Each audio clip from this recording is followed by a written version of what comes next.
I remember asking, do you think I'll need a new heart? And my mom and dad was like, maybe in the future, but not anytime soon.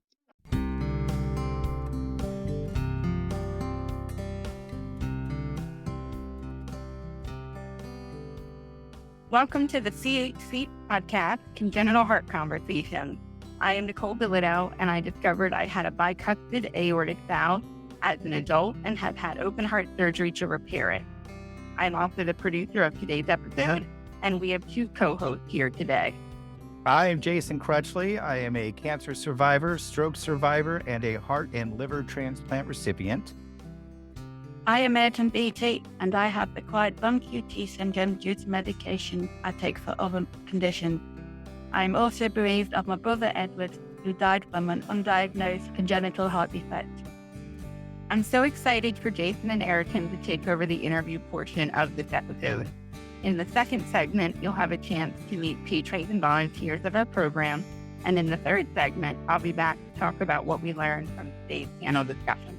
Today's town hall meeting is in honor of the National Transplant Awareness Month.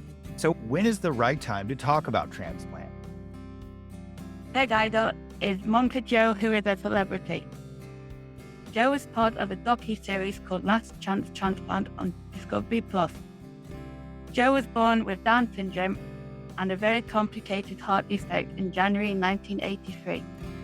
Joe was labeled a blue baby and required 3 open heart surgeries, accumulating in the Fontan procedure. Unfortunately, in 2019, Joe's Fontan began to fail. He was dealing with edema, and it became apparent that he needed a heart and liver transplant. To complicate matters further, Joe was dealing with protein-lacing enteropathy. Because of Joe's complex condition, Joe was not considered an ideal transplant candidate. Vanderbilt University Medical Center in Nashville accepted Joe, but it was during the height of COVID-19, and Joe was in bad shape. It was nothing short of a miracle when Joe finally received his heart and liver transplant and recovered. Cora Guerin is a heart warrior who was born with hypoplastic left heart syndrome and has undergone numerous procedures since birth, including the Norwood, bidirectional Glenn, and Fontan. She also underwent a heart transplant at age 11. Since then, she has completed her Girl Scout Silver and Gold Awards, where she has both illustrated a book with tips for staying in the hospital and also created a website for neurodivergent teens and youth called All In For Everyone. She is currently an undergraduate student studying biology. Eitl Davis is also a heart warrior who was born with tricuspid atresia, atrial septal defect, ventricular septal defect, and atresia of the main pulmonary artery.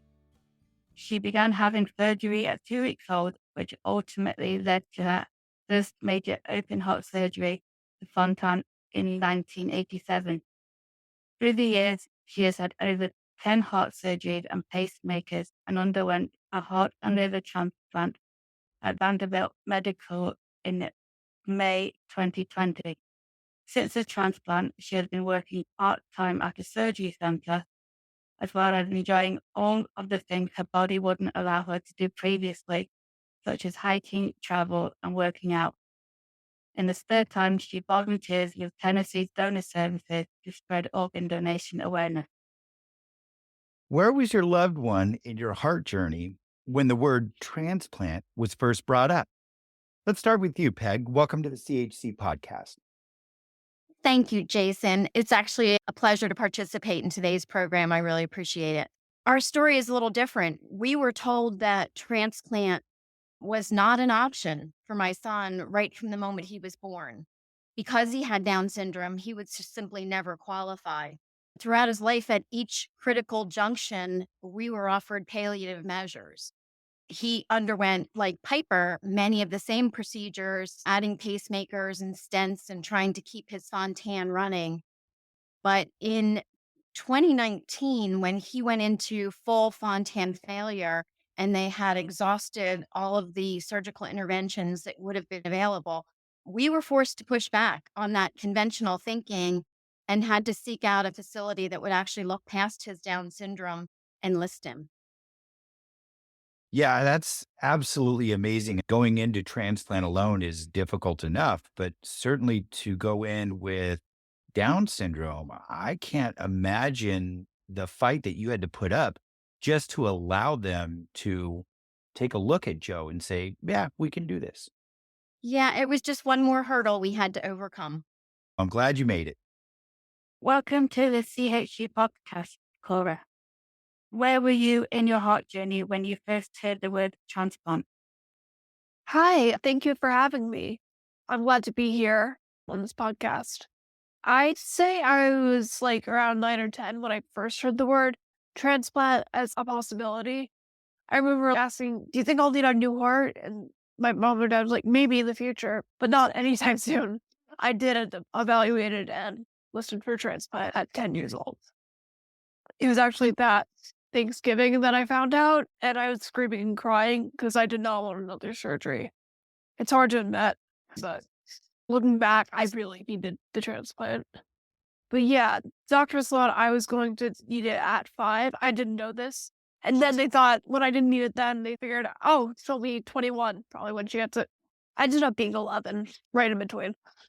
I can't What? imagine that being faced with something like that and being neurodivergent as well being easy. I think this was also around the time when I got diagnosed with ADHD. So that was just another thing added on. And it's funny because I remember my mom, sister, and I, we were considering a diet for ADHD to help us focus better. I have sensitivity to milk, dairy, eggs, and gluten. And I remember last year, like, no, I am not doing another diet on top of a transplant. It's not easy. It's balancing both the ADHD and my physical medical stuff, but it's possible. Yeah, trying to adjust dietary restrictions as well as dealing with your transplant. It's a challenge. You're absolutely right, Cora. Thank you. That's absolutely amazing. Piper, welcome to the CHC podcast. How about you tell us where you were in your heart journey when you first heard the word transplant? Hi guys, thank you so much for having me today. They always told me from a young child I could never have a transplant because my anatomy would never hook up to a normal heart. They came to me in 2018 after failing Fontan, increased edema. My oxygen was always low 80s, and they said, we want to evaluate for transplant.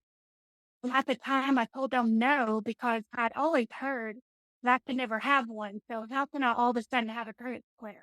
I did a lot of time researching, looking to a lot of different transplant centers, did evaluations, and I had to take some time to wrap my head around it. Then in January of 2020 is when I finally agreed to have an evaluation. And that's when everything started for my transplant. But it took a while for me to really come to terms with the fact that I needed it because my whole life I didn't know any different. I never felt normal, so I thought, oh, I'm fine. But come to find out, I wasn't fine. I was actually going downhill pretty fast. Yeah, that's incredible. I know exactly what you mean by going downhill pretty fast. When I went through my evaluation, I didn't think I was that bad. When the doctor said you needed a transplant, I'm like, no way.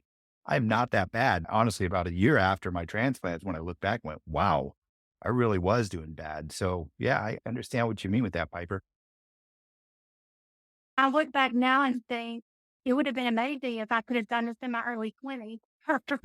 But the technology and the things were not there like they needed to be for the Fontan patient. I had to wait a while, but that's okay. Cora, you started your role as an advocate for congenital heart defects when you were 6 years old. What do you think is the most important lesson you've learned about helping people who are so young understand the journey they'll be on when it comes to heart transplantation? Be honest, not brutally honest, but tell them what's going on. Tell them if they might need a transplant because I wish I had known that it was a possibility before I knew I needed it. And explain what it is. That, yeah, you might need a new heart in the future and it will increase your quality and possibly quantity of life, but make sure they're aware and to help them know about their medical condition. So break it down into language that the children can understand. Yeah, exactly. and make sure to implement some fun events to make it easier if possible. I always enjoy going on my trips to the Children's Hospital of Philadelphia because we would do something fun. Like when I was little, we would go to the gift shop or get treats at the cafeteria. Now I love to go around Philadelphia. So that's my favorite part of when I get my appointments done. We'll go out for lunch or the cafeteria food's still good. So we'll go there. Sometimes after we go to a bubble tea place nearby. And that's always like the exciting part of these trips. So yeah, make it fun to them because it is a lot of hard stuff to go through. Piper, you underwent your transplant during the height of COVID-19 pandemic. Can you talk a little bit about that? Tell us what was the most difficult part of going through transplant during this difficult time? Yeah, it was very challenging during the pandemic because everything was shut down. I went in the hospital May the 11th. I had to agree that I would come into the hospital alone and didn't really know when my family could come in. And if you've had a transplant, you know that they encourage your family to be there for support. And I was having to do the opposite of that. And it was very scary and stressful because I've never been in a hospital alone my whole life. Someone's been there. My parents, my grandparents, my husband, my family all went to Nashville to drop me off. They allowed my husband to come in for about an hour and help me set my room up. And then they made him leave. We had to do FaceTime and things like that. They allowed him to come in an hour before transplant and visit. And they allowed him to stay in the waiting room the whole transplant and to come see me for about an hour and a half afterwards. He kept trying to say, eventually picked him out. And then it was 8 days before anyone came to come in again to see me. And that was very hard for me. Thank God I had some amazing nurses that took care of me. One nurse, I think she was the nurse admin on the ICU, and I had a rough day, and she honestly sat on the bed with me and just told me why I cried and talked to me for over an hour to help me get through that day because I was alone and I was struggling. It was very hard, but I believe that I got organs so quick because other transplant centers were shutting down and not taking patients and doing transplants, and Vanderbilt never did. So I feel like that helped me get organs quicker. So it was a blessing in disguise, but it was hard. Wow. I can't even imagine the fear. When I went through mine, my wife was my rock. And during the scariest times, to have her there, that made such a huge difference for me. So I can't even imagine the fear. I don't think I would have survived, quite frankly. I don't think I would have had I needed my transplant during COVID. Congratulations to you. That's absolutely remarkable. Thank you. It was very tough, but I knew that I had to do what I had to do. And if that was God's timing for me, then I could do it. And I got through it somehow. Peg, way back in 1983, there were many doctors who believed that transplant was stage 4 of the Norwood Plan procedures, but not all hospitals were willing to do transplant on special needs children, especially children with Down syndrome. You and your husband Craig have had to be staunch advocates for Joe. What advice do you have for other parents of special needs heart warriors regarding transplant? Really good question. In our case, going into the evaluation process, we were the ones that initiated it. And the hospital we were at the time allowed us to get into the conversation, but did not seem to have their heart in it with us. We learned that the evaluation process is both objective as well as subjective. And so it became our job to advocate for Joe. We knew the world was a better place with Joe in it, and we needed to convince the team at Vanderbilt, not our home hospital, but the only hospital that actually invited him in. We figured our job was to allow them to get to know him, because to know him is to know that he is a fierce warrior. He loves life, and the world really is a better place with him in it. That advocacy was something that I think Joe made easy for us. I love how you used advocacy with that. I agree. And especially in your situation, you definitely needed that in many ways. That's absolutely amazing. Yeah, we were also very fortunate. It was COVID for us as well.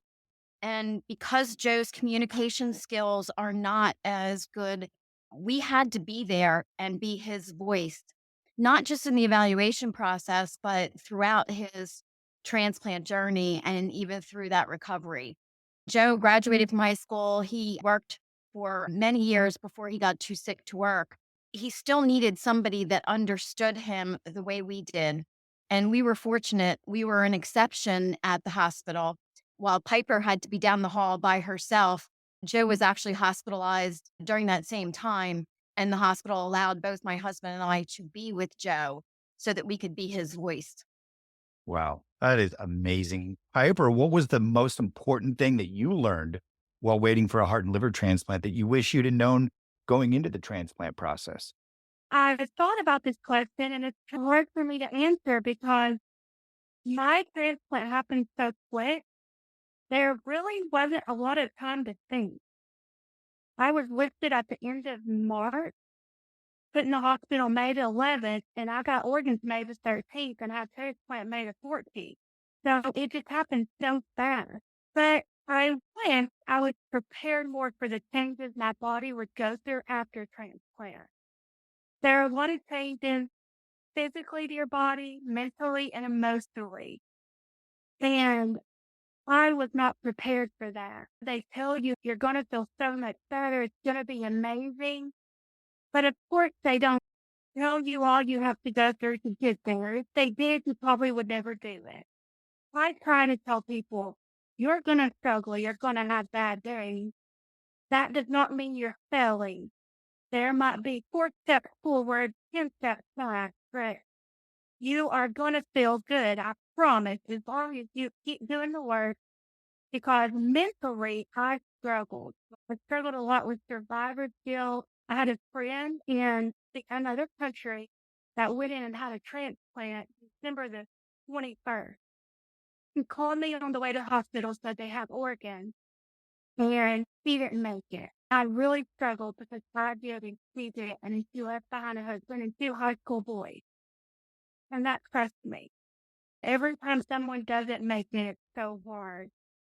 Mentally, I struggled a lot, but I got the help I needed. I went to therapy. I went to psychiatrists. I did some things to help myself so I could feel better mentally because mental and physical go so much together.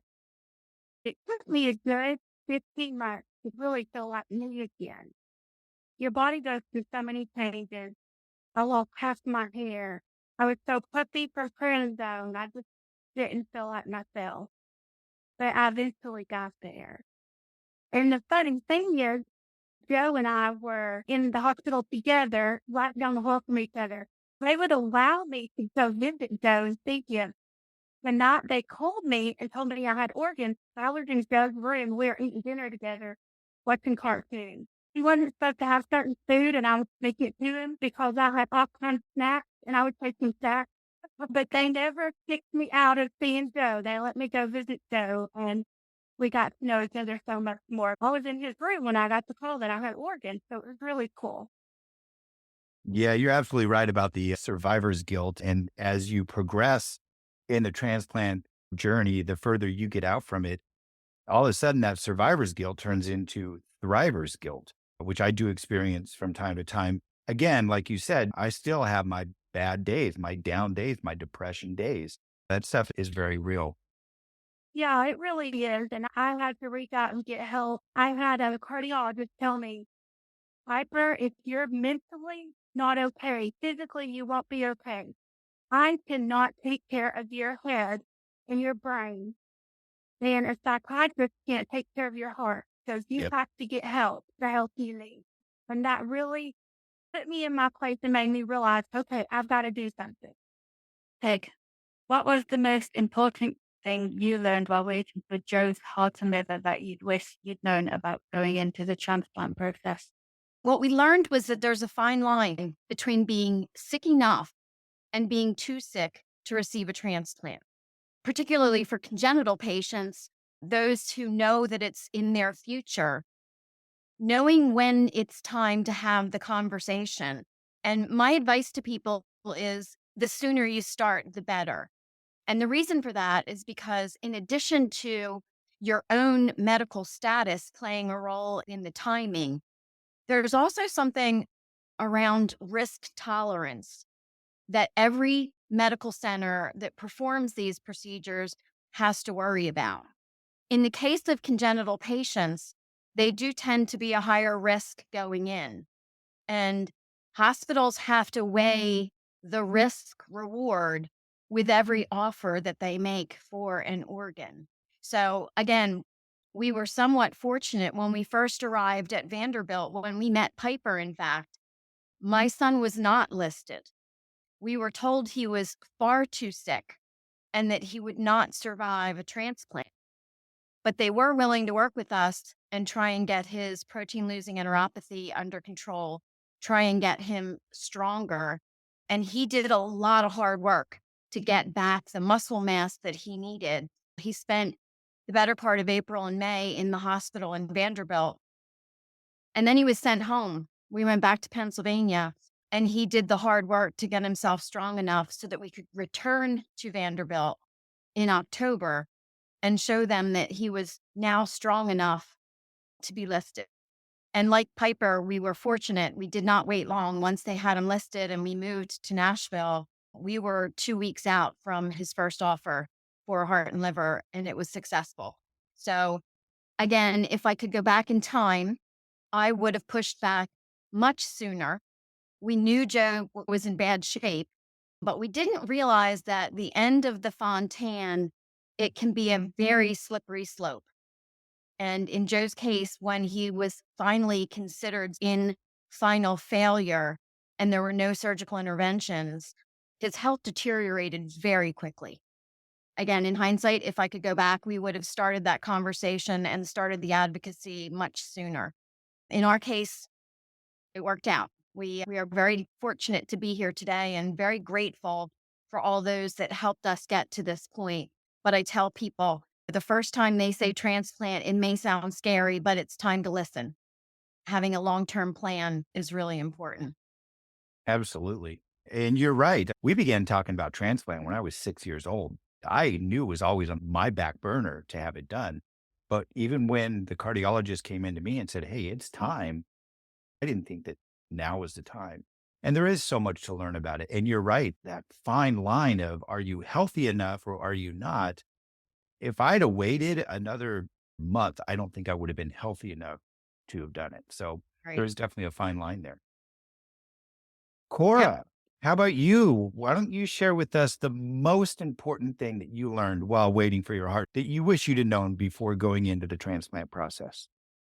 Oh, that's actually a good question. I agree with Piper. I wish I knew that sometimes you'll get worse before you get better. The recovery process was very long. It took 3 months. I was medically sedated for 3 weeks. I had trouble coming out of sedation for 3 weeks after. Also, why I hate anesthesia, so I'm sure that did not help. And I was struggling to adjust, and it was uncomfortable a lot. I wish I knew that would be hard. I figured I was already scared of it, but I don't know if that would have made me hesitate even more. But I wish I knew it will get better. And another thing I noticed was with my friend groups, a lot of people made a big deal of the transplant, which I appreciate. They did a lot to support us. But the annoying part is once I got back and recovered from transplant, a lot of the support died down. I find it confusing to this day why I struggled in school because there's all that support back then and not now when I needed it most. Yeah, I definitely agree with Piper about having bad days and how the recovery process isn't always smooth and that part's scary. And then with Peg, looking back, I didn't realize how bad I had. Mom, was I dying? And she was like, no, you weren't dying. But looking back, I realized I was dying. I'm not anymore, thankfully, because I had the transplant time. You're absolutely right about this support thing. And it does happen. People are surprised by that. You get tons of people that are on board. We're here to help you, whatever we can do, this and that. And then you go through the process, and then it's the recovery time. And you'd be amazed during that recovery time how many supporters that you had that no longer are available or come around or call. And you're like, what the heck just happened? Like, this is Yeah. when I really need you. So, yeah, I Yeah. dealt with that too. It's crazy. Yeah, and I get that people are busy. I can't blame them for that, but I just wish they remembered my face, or at least acknowledged my existence going through middle school. I want to thank the panelists for sharing, and when we come back, there will be time for the town hall audience to ask questions or share their experiences. The CHC Congenital Heart Conversations podcast is a presentation of Hearts Unite the Globe, or HUG, and is part of the HUG Podcast Network. HUG is a nonprofit organization devoted to providing resources to the congenital heart defect community to enrich the lives of our community members. For free CHD resources, please visit our website at congenitalheartdefects.com.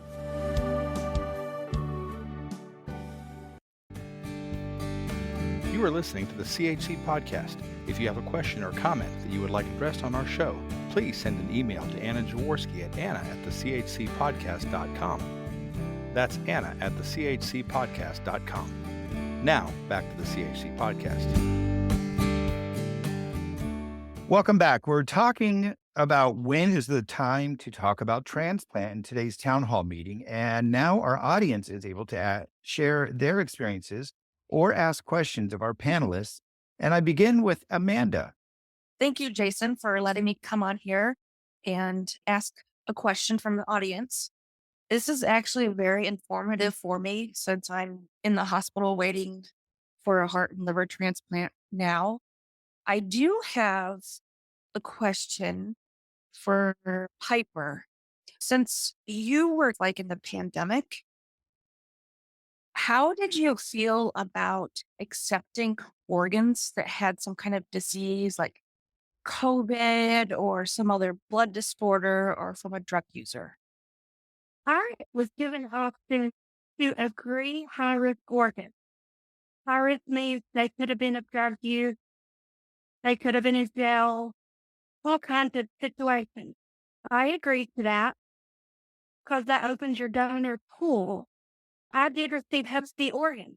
I took medicine for 3 months, and then I was Hep C free in 4 weeks on that medication, and it never showed up again. I don't know if they were allowing them to use organs of people that had COVID, but I decided when I was presented with that question, I did a lot of research and decided that I would agree to that. Like I said, Hep C has never resurfaced. I get checked for it periodically, and I've always been fine. And took medicine for 3 months, and I've never been on it again. Guy.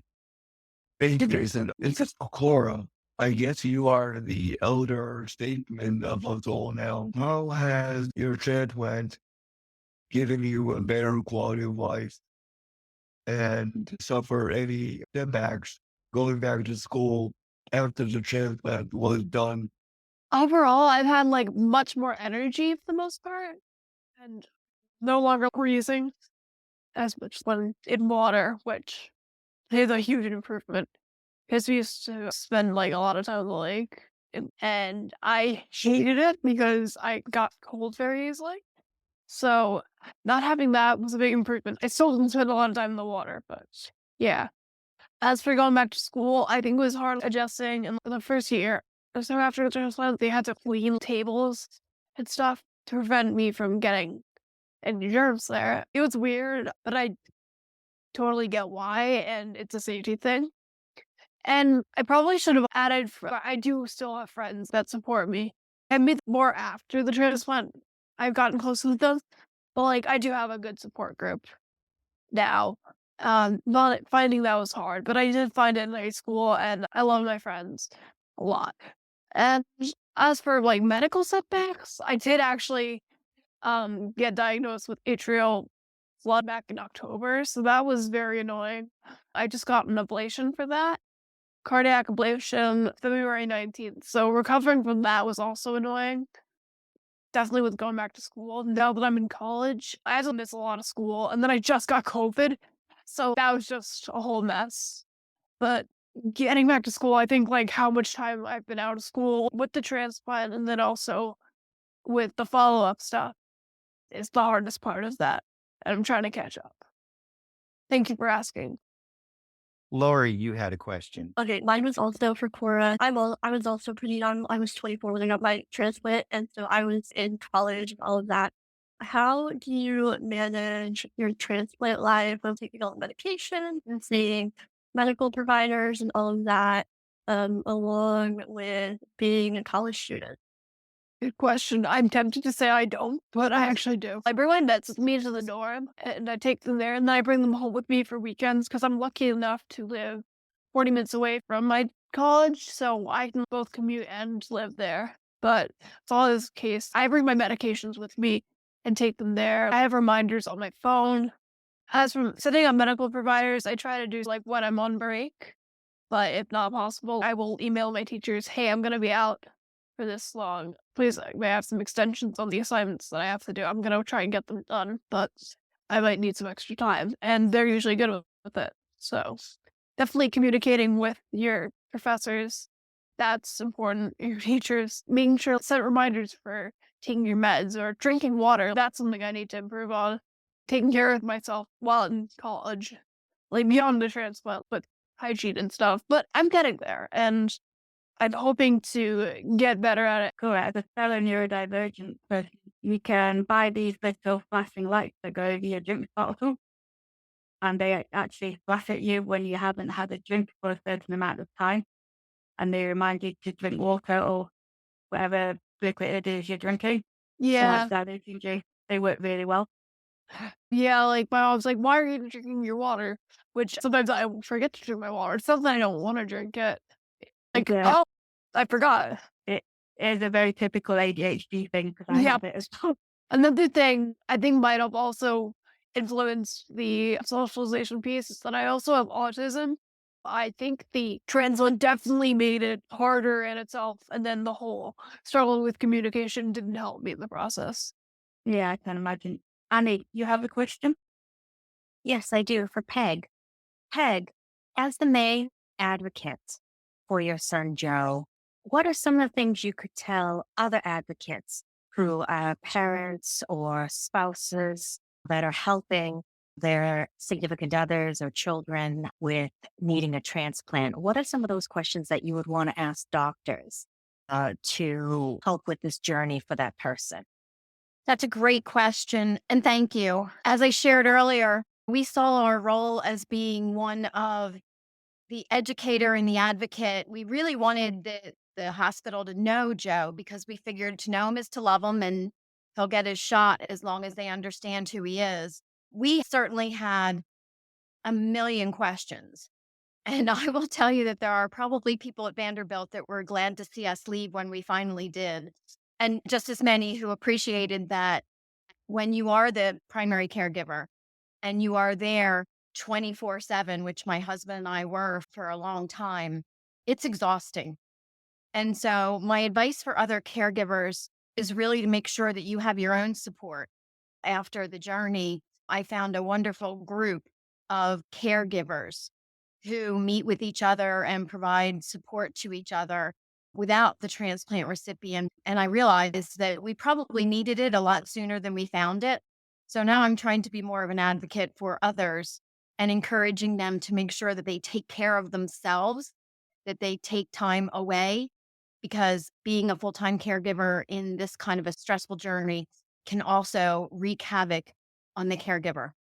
So my husband and I are pretty convinced that in this 2-year journey, by the way, we're about 3.5 years out from transplant now, and Joe is doing great. But we had a very difficult year before transplant and year after transplant. And we are convinced that we both aged about 10 years in those two. Oh, I bet. I can't even imagine trying to prepare and then trying to figure out the after. And how did you find the support group? Was it through something the hospital helped you with? Yeah, our situation is unique in that Joe was transplanted in Nashville. 7 months later, we were still struggling. We'd had lots of complications, and they airlifted him to a hospital in Philadelphia. that is now providing him with all of his aftercare. He was hospitalized there for a couple of months before he finally made it home. Both hospitals actually have support groups. While we were in Philadelphia, we were being housed in a gift of life program, and they had support groups. But the support group that has done the most for me was actually one that I found on Facebook. And it's restricted to caregivers of transplant recipients. And I'm not sure who introduced me to them, but it is a wonderful community, and I've relied on them. And there are people within that group that have actually relied on me as well. Again, this is not something that you can necessarily do on your own. No, I don't think you can promote that enough, Peg, that having a caregiver have their own support group is completely separate than the transplant recipient having his or her support group. My wife, when she went through this, there were days when she was just like, look, I just need someone to come and sit in the hospital with me for a couple of hours while she just takes a break. And it was strange that all these people, again, as we mentioned earlier, that were like, oh, we're here for you. We're here for you. Where are you now that we really need you? So, yeah, it's very important that caregivers have their own support group and dedicated people that can say, hey, you know what? We can take care of you. We can bring you breakfast or a lunch or a dinner or put you up in a hotel so that you can get some rest and we'll come and sit or whatever the case may be. It's so important. So important. Yeah. And again, we learned through this process that it is okay to raise your hand and say, I need help. Yeah. So just as Piper did for her own mental satisfaction, we had to do the same thing as caregivers. We literally had to raise our hand and say, guys, you don't understand. Like, we are at a breaking point right now. We need somebody to support us. We didn't do it as soon as we should have. So my advice to others is to make sure you have the support you need as a caregiver. Absolutely. Valerie, you have a question? Yes. First of all, I'm just sitting here humbled and amazed listening to everybody's stories. I think this is really helpful for Cora as she's entering adulthood. And my questions for Peg, actually, it's just admiration for Peg as well as a caregiver, because I find I went from running an 8.5 minute mile with my special needs angst during Cora's listing to having 2 knee replacements after. And it is such a tale. It's not Cora's fault. I think as caregivers, we put ourselves out so much because there's so much we can't control. And it is important. It is such a big thing. I feel like hospitals are getting better with sending in child life or sending in companions, but finding that mix of care for yourself while not dropping the ball with your loved one is hard. You and I are kindred spirits on that one. I also was a runner before his journey, and 2 years sitting in a hospital. I'm trying desperately to get back to it, but I will never be what I was before. And my husband has since had surgery and 2 knees replaced. When you are sedentary like that, sitting in a hospital all day long, it will take a toll on you physically as well as mentally. And I don't think people realize that going in. And the days, No. while they seem long in the moment, you look back and think it's been a year. Like, where did the year Right. go? It's crazy. When Cora was in the hospital and when you were in better shape, Cora, I would run through the halls at night and the guards had no problem with it. But then I discovered mac and cheese. And if I had to do it again, I would go for the mac and cheese. But it's really hard. Do you go for comfort? And then I feel as a caregiver, I just went and said, I do not care. I'm going to take whatever immediate gratification gets me through this next spot. And I'm waving my hand in the ASL, me too, with the knee replacement. It's such a big difference. And I think there's also that coming down, like once the adrenaline stops and once you're quote unquote in good space, it's like running a marathon and then stopping short. So I need to get in touch with you later about that Facebook group. That sounds awesome. Absolutely you. fantastic because certainly I think having a whole different segment just on transplant caregivers, I think would be huge, possibly in the future. We're going to take another short break. And when we return, we'll talk with our producer, Nicole Benedict. Thanks for coming on the show today, Peg. Thank you. It has actually been a pleasure to meet all of you, those I didn't already know, and to see those that I've known. It's wonderful. A lot of respect for everybody on this panel. Thank you for sharing your stories and advice with us, Cora. Thank you for having me. Thanks for coming on this episode in honor of National Transplant Awareness Month. Thank you so much for having me. I've greatly enjoyed getting to know all of you. and being able to talk about my journey. And if any of you want to reach out and have any questions or just to talk, I'm always here. Trust me, always. This content is not intended to be a substitute for professional medical advice, diagnosis, or treatment. The opinions expressed in the podcast are not those of Hearts Unite the Globe, but of the hosts and guests, and are intended to spark discussion about issues pertaining to congenital heart disease or bereavement. Welcome back. Now it's time for Nicole Bellido to talk about this episode with Ayrton and me. Nicole discovered her CHD as an adult. She was working behind the scenes during the town hall meeting. What did you think about the show? This was an amazing show. I think it was both informative and it was really great to hear all of the different perspectives from both the transplant recipient, both from the panel as well as from our host, as well as the caregivers, because I think that provides a lot of insight and it helps the caregivers to also know that they are not alone in their own journey. What did you guys think?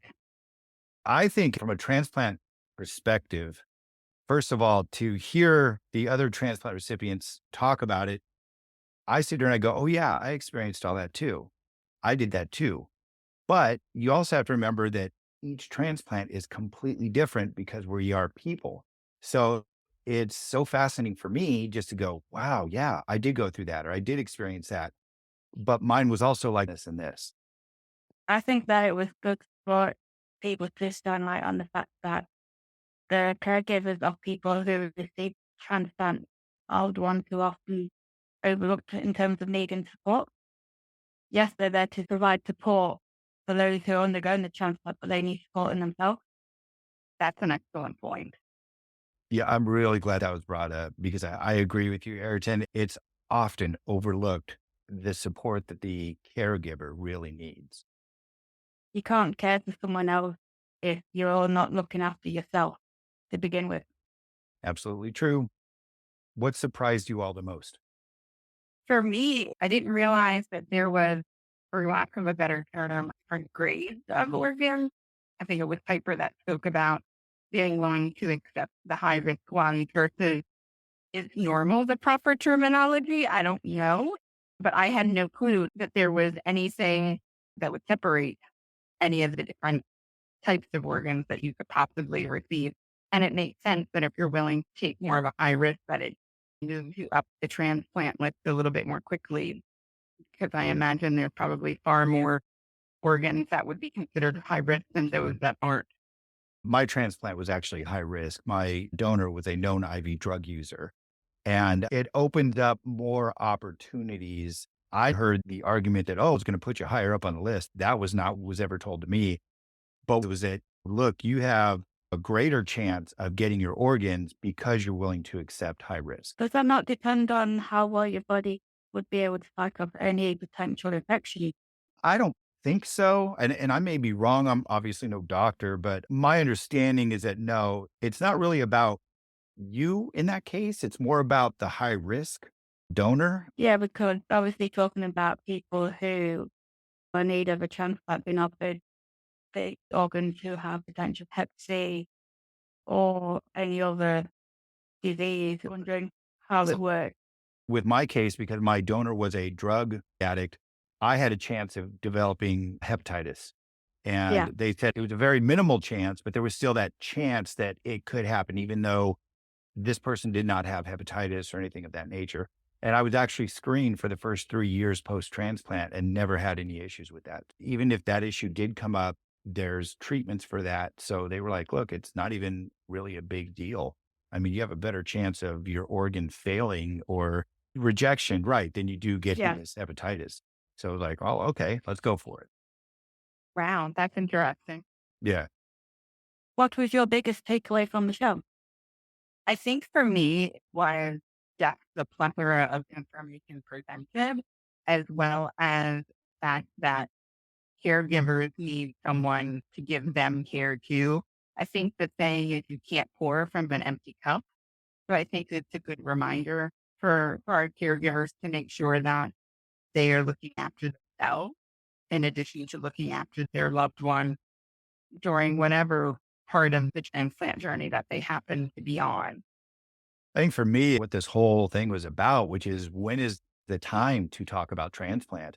Again, in my personal situation, we were talking about transplant from when I was 6 years old. When the time actually came, I wasn't surprised that I had to have it. I wasn't shocked or didn't understand it. For me, it was more understanding what can I expect from this, which I couldn't find a lot of information on that. So certainly, not only should you talk about when is the time to talk about transplant, personally, I think the sooner the better, but also let them understand what it really involves, what it really means, because there's a lot of open-ended questions that are left and you're just like, what do I do? And how do I react to this? I think for me, it's again the lack of support that's there for caregivers for people who are undergoing transplant.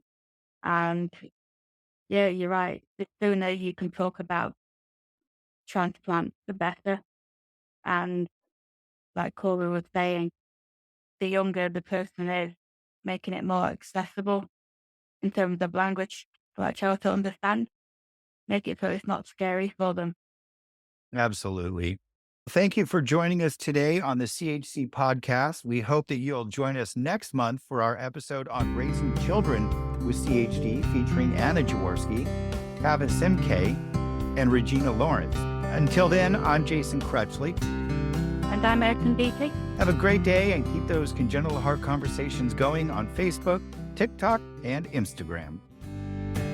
Thank you for joining us. The CHC podcast can be heard monthly wherever you get your podcasts. Visit us on Facebook or Instagram to continue the conversations. Join the Hearts Unite the Globe Patreon group and become part of our town hall meetings. It's simple. Just visit www.heartsunitetheglobe.org and select the tab that says Donate to Hug with Patreon. Then you too can be part of the conversation.